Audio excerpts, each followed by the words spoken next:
ধর্মস্য গ্লানিভবত ভারত অভ্যন্তরং ধর্মস্য তদাত্মানং সৃজাম্যহম ধর্ম সংস্থাপনার্থায় সম্ভাবামি যুগে যুগে। তখন কি বলেছিল যে তুমি এই যখন আমাদের এইখানে এই অধর্মের সৃষ্টি হবে, যখন দলিত মানুষকে ঘৃণা করবে, মানুষকে সম্মান দেবে না, অধর্মে পরিপূর্ণ হয়ে যাবে, তুমি এই ধর্ম রক্ষা করার জন্য, এই দলিত মানুষকে রক্ষা করার জন্য তুমি এসে আবির্ভূত হও। তখন উনি এসেই আমাদের এই নিচু জাতিতে জন্মগ্রহণ করেছিল। হরিচাঁদ বাবা গুরুচাঁদ, সেই গুরুচাঁদ ঠাকুর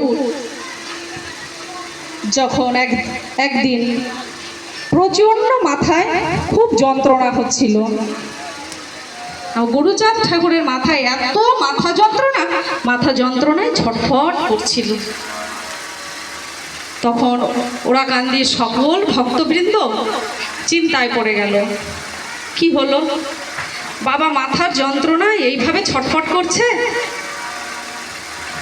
এই বুঝি বাবা মনে হয় আমাদের ছেড়ে চলে যাবে। তখন কি করলো, সকল ভক্তবৃন্দ তো ছোটাছুটি করছে, কি করলে বাবার এই মাথার যন্ত্রণা কমবে। এ মতো সময় আবার তারক গোসাই এসে বলছে গুরুচাঁদ ঠাকুরকে, তুমি অমন করে ছটফট করছো কেন বাবা? গুরুচাঁদ ঠাকুর বলছে, তারক, আমার মাথায় ভীষণ যন্ত্রণা করছে। জানো তারক, এই মাথার যন্ত্রণা কি করে কমবে আমি কিছু বুঝতে পারছি না। তারক গোসাই বলছে, বাবা তুমিই বলে দাও যে তোমার মাথার যন্ত্রণা কিভাবে কমবে, তুমিই বলে দাও।